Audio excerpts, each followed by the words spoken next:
kulanti wanaagsan daawadayaal kuna soo dhawaada wararkii ugu dambeeyay qodobada wararkeena waxaa kamid ah wararkii ugu dambeeyay madaxweyne Farmaajo oo maanta si weyn u gelgelay magaalada Muqdisho kadib markii muddo oo uu dalka ka maqnaa oo dib ugu soo laabtay magaalada caasimadda Muqdisho hadaba muxuu madaxweyne Maxamed Cabdullaahi Farmaajo ka yiraahday soo dhaweyntii ballaarneed ee loo sameeyay iyo sidoo kale ujeedka uu yimaaday magaalada caasimadda Muqdisho hadaba waxaa la wadaagi doonaa warar iyo macluumaad arintaasi ku aadan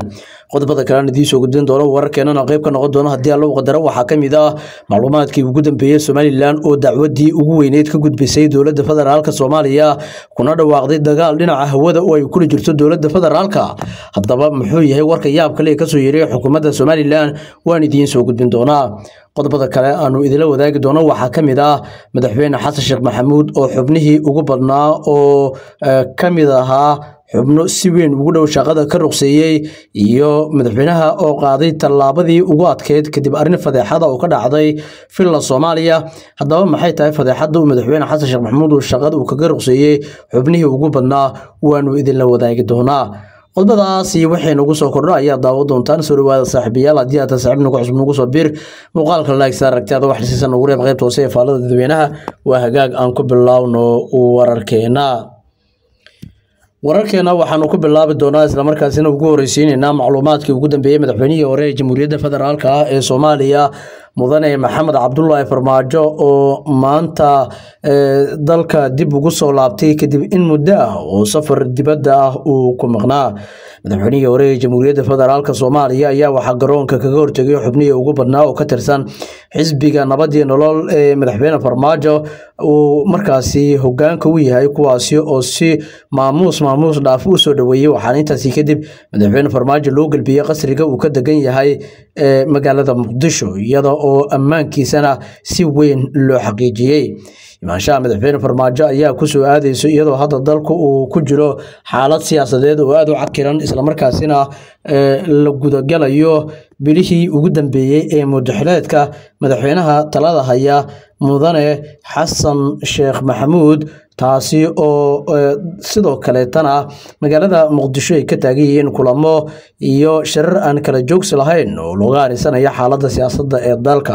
imaashiyaha iyo sidoo kale dib ugu soo laabashada dalka madaxweyne Farmaajo waxay sidoo kale ku soo aadaysaa iyadoo dhawaan la qorsheeyay in magaalada Kismaayo uu ka dhaco shirkii ugu horeeyay ee golaha la magac baxay golaha mustaqbalka Soomaaliya isla markaasina ay ku mideysiin madaxda Puntland Jubbaland iyo hoggaanka mucaaradka isweydiin ayaa taagan oo ah madaxweyne Farmaajo waxa uu qayb ka noqon doonaa madaxdaasi hadaba dib ugu soo laabashada madaxweyne Farmaajo ee Muqdisho iyo artiyada ku aadan hoos ayaa nagu reeb kartaa Somaliland waxa ay dacwadii ugu xumayd ee ka gudbisay dawladda federaalka ah ee Soomaaliya hadaba maxay tahay dacwadan yaab kale oo ay Somaliland ay ka gudbisay dawladda Soomaaliya isla markaasina la xiriidha dagaalka dhinaca hawada oo dawladda Soomaaliya iyo sidoo kale Somaliland dhaxdooda ka taagan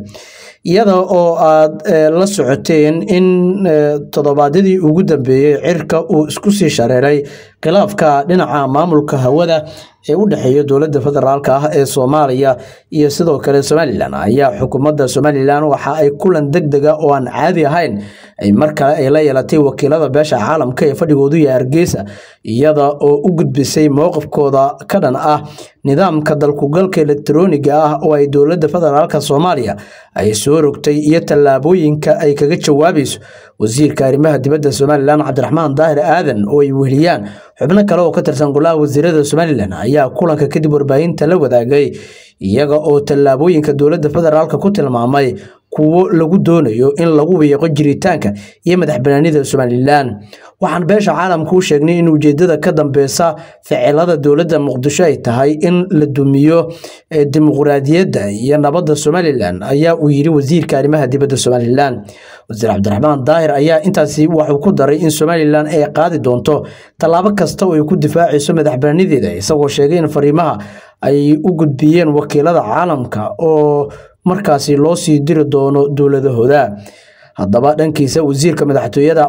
Qadar Xuseen Cabdi ayaa isna sheegay in xilligan uu jiro muran siyaasadeed oo toos ah u dhaxeeya Somaliland iyo Soomaaliya isaga oo carabka ku dhuftay in ay dagaal dhinaca hawada ay ku jiraan haddaba xaaladda ayaa u muuqda in barakamale ay markaan gaarayso waxaana dhammaan arrimahan ay kasoo bilowdeen dagaalka dhinaca e-visa oo nidaamka dowladda Muqdisho ay soo rogtay. haddaba aragtida ku aadan qodobkaas hoos ayaa nagu reeb kartaa warbixinada ugu dambeeya wararkeena haddii aan noo soo qabto. madaxweynaha Jamhuuriyadda Federaalka Soomaaliya ayaa qaaday tallaabo degdeg ah oo uu shaqada kaga ceeriyay xubnihii ugu badnaa oo ka tirsan Villa Soomaaliya. madaxweynaha Jamhuuriyadda Federaalka Soomaaliya Mudane Xasan Sheekh Maxamuud ayaa shaqo joojin ku sameeyay saraakiil ka tirsan Villa Soomaaliya sida aynu xogaha ku helnay. haddaba shaqo joojintan oo ah mid ku meel gaar ah ayaa madaxweynuhu wuxuu ku sameeyay 3 mas'uul iyada oo aan la cadeynin muddada ay socon doonto isla markaasina shaqada banaanka ay ka ahaan doonaan ilaa iyo amar dambe. xubnaha ayaa kala ku agaasimo ku-xigeenka guud ee madaxtooyada Maxamed Amiin Sheekh, 2 agaasimaha habmaamuuska madaxtooyada Hinda Culusow iyo 3 kaaliyaha madaxweynaha Soomaaliya Cabdirasaaq British. shaqo joojintan lagu sameeyay xubnahan ayaa waxa ay ka dhalatay kadib markii ay soo baxday habkii loo maareeyay safarka madaxweynaha Jamhuuriyadda Federaalka Soomaaliya Mudane Xasan Sheekh Maxamuud ama safaradii ugu dambeeyay madaxweyne Xasan Sheekh Maxamuud ee isxigxigay.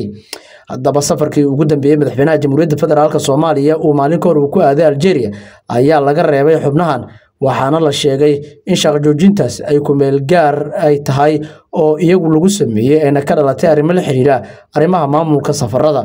haddaba xogaha la helay ayaa sheegay in sababta shaqo joojintaasi ay dhalisay in si degdeg ah loo dhaqangeliyo isla markaasina mas'uuliyiintan ay safarku ka hareen. wararka ayaa intaasi ku daraya in safarka ay ku soo dareen xubno aan qayb ka ahayn socdaalka madaxweynaha taasi oo madaxweynuhu ka carooday. waxaa la dhowrayaa haddii shaqo joojintan ay isbedesho ama isku bedesho mid rasmi ah iyo in ganaax intaasi loogu sumi doono mas'uuliyiintani.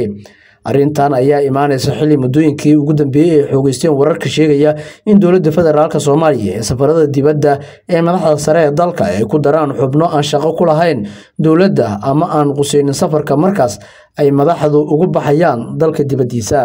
gudaha wararkeena waa naga nabadgelyo.